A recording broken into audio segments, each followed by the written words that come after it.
Isn't it great that the Lions are cruising in the division? They're 9-3, and we can still complain a little bit. Ha!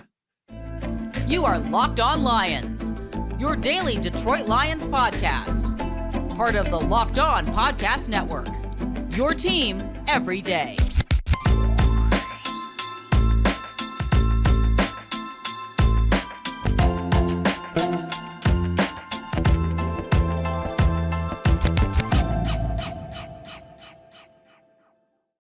It is a Victory Monday edition of Locked On Lions, everybody on the Locked On Podcast Network. Matt Derry with you on a Monday, December 4th and a Tuesday, December 5th. Thank you for checking us out wherever you get your podcasts. You might be listening audio-wise on Apple Podcasts or Spotify. You might be watching on our Locked On Lions YouTube channel, which you should subscribe and watch for free each and every day. But regardless, thanks for doing that. Thanks for being here on a Monday following yet another Lions victory. That's 5 out of 6 on the road. A Lion victory. 33-28 over the Saints yesterday. They're 9-3 and cruising in this division, right? And there's fans that's bitching up a storm. Isn't this great? We've raised the bar around here. 9-3. 9-3. Locked On Lions, brought to you by Gametime. Download the Gametime app, create an account, use code LOCKEDONNFL for $20 off your first purchase. Last minute tickets, lowest price guaranteed. Let's just go here for a second. There's 5 games left. 5. Let's say the Lions go 2-3. Let's say they go below 500. All right.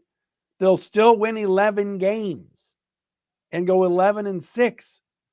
For many of you, double-digit wins, getting to 11, 12 wins, whatever it ends up being, is pretty sweet. I was thinking about it this morning. I was headed downtown. I was at a BDO event today. Shout out to the folks at BDO down at the MGM Grand Casino. And you know what? I'm going to do this right here on the air. I'm going to turn my light on. I got extra lights that I didn't turn on here to start the show. See that? How much better that looks? Sorry. I was driving downtown to this event today at the MGM, and I realized, and I read the tweets that Derry speaks. I see the Facebook comments on the Matt Derry Facebook fan page, on Twitter at Locked On Lions as well. I'm done with Aaron Glenn. Fire him. I'm tired of this. The defense sucks. We need an overhaul in the secondary. This sucks. That sucks. Oh my gosh. We barely escaped against the Saints. It was if Jameis Winston wouldn't have even come in that game and we had knocked out Derek Carr, we would have lost. They won. Folks, the Lions are 9-3, and some of you are bitching and complaining. I'm not saying don't be objective. I'm going to bring up the defense in a minute. All right. I'm going to give you some stats. All right. But 9-3. The Lions used to never win these games, the close games, the games they were up 21-0 and allowed the other team to come back and make it a 3-point game. The Lions used to blow those games. So we'll get into that coming up on the show today. We got the PFF grades today, top 5 and bottom 5 Lion performers from yesterday's win over New Orleans, both on offense and defense. I got some injury news. Frank Ragnow, Alex Anzalone, Aleem McNeil, Dan Campbell addressed all of their injuries today. We'll get into that. Yes, I will mention the defense. And yes, I've got to mention what happened last night in Green Bay. Packers were like a Ron Burgundy last night. Mix it up in a pot, making it spicy. They made it spicy in that game against the Chiefs.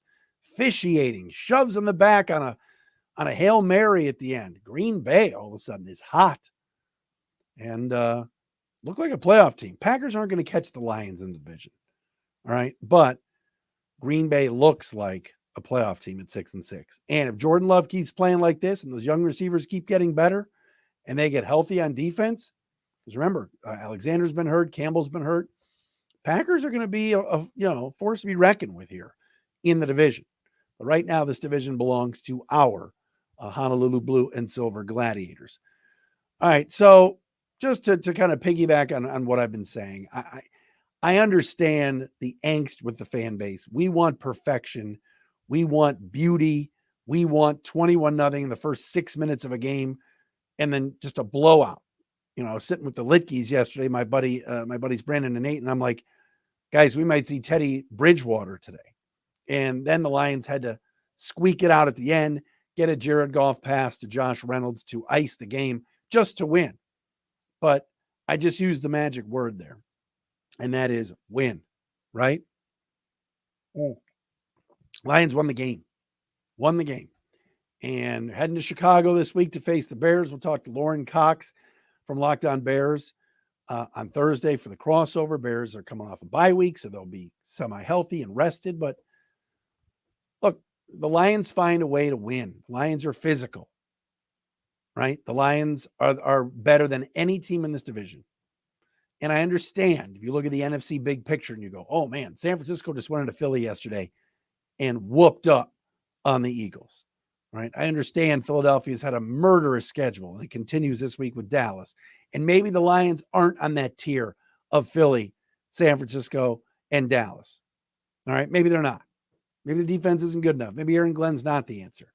But can we enjoy this ride right now and the fact that this team is on pace to win this division and host their first playoff game since 1993? That's pretty darn good. And yes, I'm well aware after watching yesterday, late afternoon at SoFi in front of 5 Rams fans and the rest Browns fans. Yes, the Rams are making a run too. And yes, there's a chance that your Lions could be finally hosting that first playoff game at Ford Field ever. First home playoff game since 1993. It could be Matthew flipping Stafford and Kelly Stafford coming to town. Would that just be so typical? Finally in there. We're finally getting a home playoff game. It's finally happening. This place is going to go nuts. And it's going to be Stafford coming back and Goff having to play his old team and Aaron Donald. Like, can we just not have that? Like, let the Vikings somehow get in and let us play the Vikings. Ugh, that would just be brutal. And you know it's going to happen. You just know it. The bottom of the NFC in terms of all those teams at 6-6 is, we know this, the Lions are better than those teams. But again, it's the storyline. It's everything that goes into it. So real fast on the defense, I want to get into PFF grades, injuries. I want to talk about the Packers for a second. My crack research staff looked this up. The Lions, the last 4 weeks, opponent passer rating. All right, the last 4 weeks. So we're talking about Charger game, Bears game, Packers game, and this past Sunday against Derek Carr and company and the Saints. The last 4 weeks, the Lions are third worst in the NFL in opponent passer rating. The opponent quarterbacks have a passer rating of 110.5 against the Lions the last 4 weeks. Only 2 teams worse. Washington, allowing it a 127 clip. I mean, the Commanders are a joke. And Jacksonville, who actually, is really, really good, at 131. So we can sit. I'm telling you, Lions are winning these games. They're winning in spite of the defense. They're not. They got work to do. I read today. What they say? Charles Harris 3 snaps yesterday. That was it. Romeo Okwara like 9 snaps. They still need to get more pressure on the quarterback. They still need to play better on the back end. Yes, they won the turnover battle yesterday. One of them was a gift on the fumble. The other one, Brian Branch, made a heck of a play. Kind of a gift, too, because Johnson, the tight end, dropped it right into the Lions' hands, but Branch made a great play on the one-hander. But the Lions have got to get to the quarterback. It starts this week against Justin Fields. Let's not let him do what he did a couple of weeks ago at Brush and Adams. That cannot happen. But, yeah, opposing quarterbacks are having a field day right now against the Lions. Something has to change. They tried Bruce Irvin.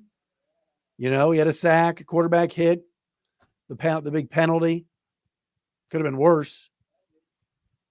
All right. That does have to get cleaned up for sure. But that opposing passer rating number is not good, Bob, as they say. All right, coming up next, Pro Football Focus. What did they think of the Lions' individual performances yesterday in New Orleans? We will tell you that coming up next. But Locked On Lions is sponsored by BetterHelp. Thinking about therapy right now, thinking about talking to somebody, especially around this holiday season, right? Do you exchange gifts, cards, vacations, experiences, donations, or do you focus on enjoying time together with your family? It's a lot to unpack right now. The family, the holiday time can get a little bit dicey. Whether or not your family gives gifts during the holidays, you get to define how you give to yourself. Maybe the best gift that you can give to yourself right now around the holiday season is therapy. All right. So going easier on yourself during the tough moments, treating yourself to a day of complete rest. Remember to give yourself some love this holiday season. If you've thought about therapy but aren't sure about it, give BetterHelp a try. That's BetterHelp, HELP.com/lockdown. It's entirely online, designed to be convenient, flexible, and suited to your schedule. Just fill out a brief questionnaire to get matched with a licensed therapist and switch therapists anytime. It won't charge you any extra, no additional charge. In the season of giving, give yourself what you need with BetterHelp. Visit BetterHelp, HELP.com/lockdown today to get 10% off your first month. That's BetterHelp, HELP.com/lockdown.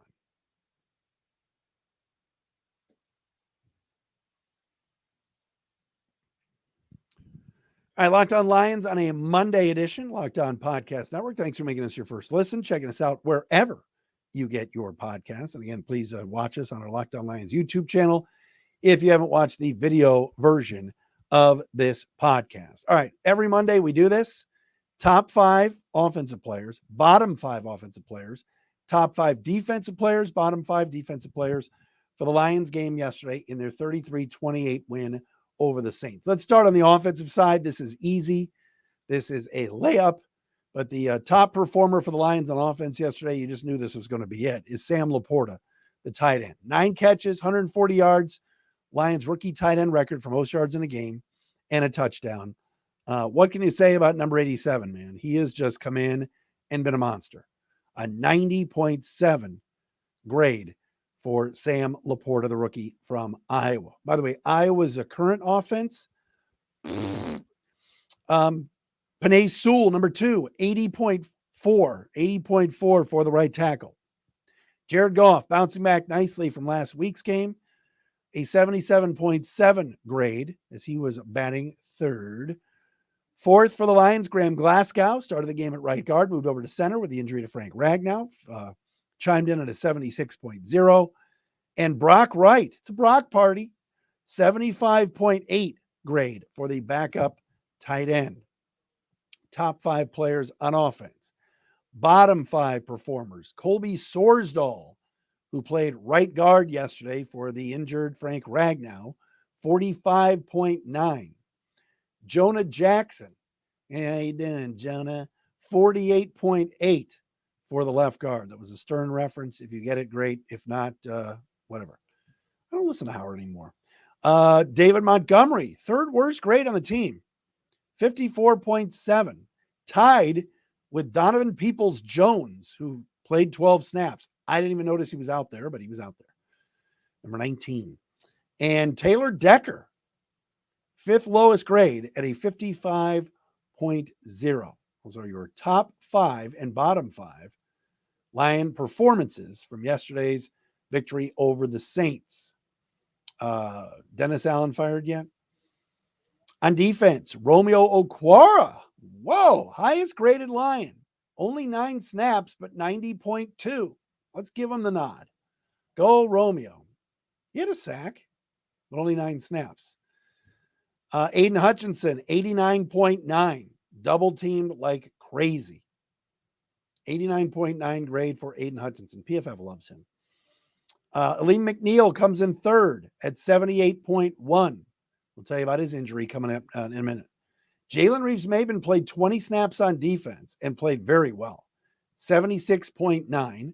And Jack Campbell, I will be the first to admit, I was concerned about Jack Campbell having the green dot on his helmet. How well would he play against the tight ends and Kamara and Jamal Williams and Taysom Hill running the Wildcat. Jack Campbell performed 53 snaps, 74.4 grade. That's a huge, huge development for the Lion defense. They need their rookie linebacker. They need their first round pick to play well. If Anzalone is out any longer, Campbell's going to play even more. He took him number 18 for a reason, and he performed well in yesterday's win over the Aints. Bottom 5 Lion grades from this win over New Orleans. We've got John Kaminsky, the commish, at a 49.9. Derek Barnes, second lowest grade for the Lions, 50.8. Some over pursuing a little bit from Barnes. I don't know what I think of Derek Barnes. I mean, I like him as a person. I just don't know if he's a starting player in this league. Benito Jones, 52.4. Never heard his name called once yesterday. Tracy Walker did not have a good game. 52.7. And Quentin Bohanna, the big fella, 53.4 grade for the Lions. Those are your top 5 and bottom 5 Lion performers. Nothing all that surprising to me, especially on the defense. I know Aiden Hutchinson isn't accumulating a ton of sacks like a guy like Kayvon Thibodeau is, but he's been disruptive, and PFF has graded him very high, despite there were games that certain Hutch haters will say, oh, no sacks. Where is he? He performed well yesterday. He did. My concern has been the secondary lately. I don't think Cam Sutton has played well the last few weeks. I think they need to get Chauncey Gardner-Johnson back if he can come back. I don't think Tracy Walker's played well either. But again, they're winning. But the big question is going to be in a few weeks when they face Dak Prescott. What's that going to look like on the road? And certainly when they get to the playoffs, who knows? Could be facing Jordan Love again. Could be facing Matthew Stafford. Could be facing Geno Smith again. So we'll have to see. But you love the bounce back from Jared Goff. I rewatched the game late last night because I couldn't sleep. And just that 3rd and 9 to 50 play action pass, steps up in the pocket to ice the game, or else you got to punt and give the Saints the ball. And he just as he was hit, released the football in stride to Josh Reynolds, who made a great catch. It's a big time play. That is. And Jared Goff may not be the long-term solution. Maybe they don't extend him. I don't know. I think they're going to. But man, did he make a winning play yesterday. As Bernie Kosar would say on Instagram, have a winning day. All right, coming up next, the update on 3 key Lions starters from the injury front from yesterday. We will talk about that coming up next. First, though, we've got to tell you about Gametime, the Gametime app, the best place to get tickets, easiest place. Put the app on your phone. It's Gametime. You shouldn't have to worry when you're buying tickets to your next big event. Killer last-minute deals at Gametime. All-in prices at Gametime. Views from your seat on the Gametime app and their best price guarantee. Gametime takes the guesswork out of buying tickets. What do I like about the Gametime app? First and foremost, I love the views from your seat in the venue. You know exactly where you're going to sit. Upper bowl, lower bowl, whatever it is. And they have it for everything. Sports, music, comedy, theater events, even in the theater. You want to know where you're sitting in the theater? Check it out on the Gametime app. All-in prices show your total up front, so you know you're getting a great deal without hidden fees. Take the guesswork out of buying tickets with Gametime. Download the Gametime app, create an account, and use code LOCKEDONNFL for $20 off your first purchase. Terms apply. Again, create an account, redeem the code LOCKEDON NFL for $20 off. Download Gametime today. Last minute tickets, lowest price guaranteed.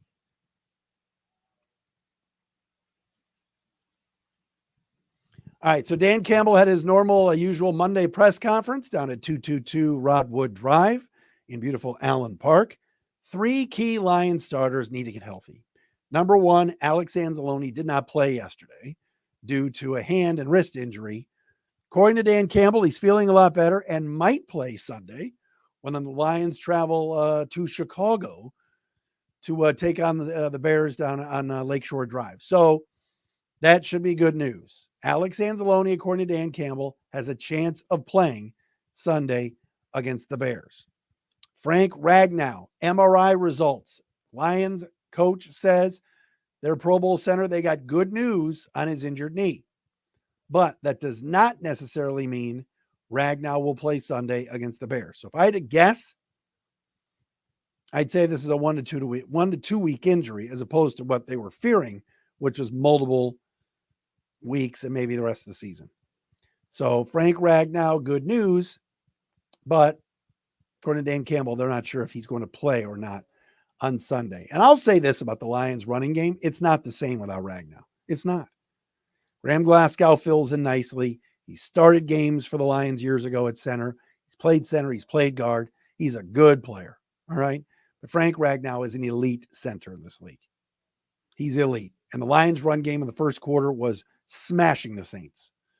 Montgomery, Gibbs, whatever. Ragnow goes out of the game. Run game is not as good. Some of that also has to do with Sorsdahl at right guard, and the Lions need to figure that out. But that's the latest on Frank Ragnow. Aleem McNeil, according to Dan Campbell, is extremely banged up. A lot of different bumps and bruises. He came in and out of the game yesterday, and man, what a warrior he is. But according to Campbell, there's a chance McNeil does not play Sunday against the Bears. That would be a huge loss too, because quite honestly, what the Lions have on the interior of their defensive line is nothing special.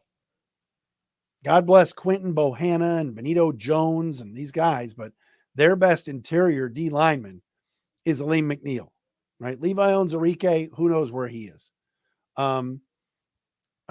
Broderick Martin, their third round pick, never plays, ever. It's always inactive. Isaiah Buggs is a healthy scratch now the last few weeks. I don't know what's up with that. So you lose Aleem McNeil, that hurts. The Lions need him. You know, Bohanna's done fine. He's played better, but he's a practice squad guy that they've had to elevate. Benito Jones is a body. You know, they moved Josh Paschal inside on occasion, Kaminsky inside on occasion. But the heart and soul of this defense, at least, you know, in the middle there, is Aleem McNeil. And you can't tell me the Lions, when we get to the draft, will not be looking for a dominant type interior defensive tackle. You know, a Dexter Lawrence type, an Aaron Donald type. Because right now that is a weak spot for Detroit for sure. All right. Final thing for today. Packers won last night. Big win for them against the Chiefs. They're on a nice little roll here to get back to 500. I know what some of you are going to say. Do you think the Packers could catch the Lions? I don't. But are the Packers playing the best of any team right now in the NFC North? You could make a case for it. Jordan Love and that offense is really clicking right now. Their defense did a really good job on Patrick Mahomes last night. Yes, they got away with some pass interference at the end of the game and everything else, but Packers are playing well right now. And like I said earlier, I still think this division is the Lions. They're not going to have to play Green Bay anymore. It's going to be tough for Green Bay to make up a 3-game deficit with 5 to go. But the Packers are going to be a dangerous team if they sneak in as a wild card. If you look at their schedule, having to face the Giants, the Vikings, they've got some bad Panthers. Green Bay, I think, is going to get in. And Chris Collinsworth said it last night on the broadcast. If they win tonight and they knock off the Chiefs, which they did, watch the Packers to get into the playoffs. It's something that, could happen. And look, none of us like the Packers. All right, we hear that, and we cringe. We don't hear "Go Pack, go." We thought the Packers were going to be done for a while with Aaron Rodgers gone. But all of a sudden, it's like they've allowed Jordan Love to do more. They took the kid gloves off of him, and he's performing. And yes, from a rivalry standpoint, it's fun. It's always good that the division isn't this laughing stock that it was earlier in the year when you had one team at 500 or better. Now Minnesota 6-6, Packers are 6-6, Lions are 9-3. Nothing is as bad as the NFC South. All right, nothing. But Green Bay's coming. They look good. I'd be concerned about the future here. I wouldn't just sit here and go, "Oh yeah, Lions lock." Going to be division champs for the next 5 years. It looks like the Packers have their quarterback. That's all I'm saying. But again, he was terrible the first few weeks, and we were saying he's not the guy. Now, the last 4 or 5 weeks, he's played very well, and now we're saying he is the guy. So time will tell, but they're playing good football right now, and you can tell. Matt LaFleur has them, they're well coached, playing well. That young receiving core, Christian Watson all of a sudden's coming on, Wicks and Dobbs, and they're playing decent football. So it was definitely an interesting and intriguing game last night for sure. Because I actually picked the Packers to win. I thought Green Bay was going to win. Kansas City to me is flawed. All right. Working on a guest for tomorrow. Lions and Bears this week. Always love Bears week. We'll talk to Lauren Cox from Locked On Bears. Coming up on Thursday. Full slate of shows all week right here on the Locked On Podcast Network. Thanks for making us your first listen.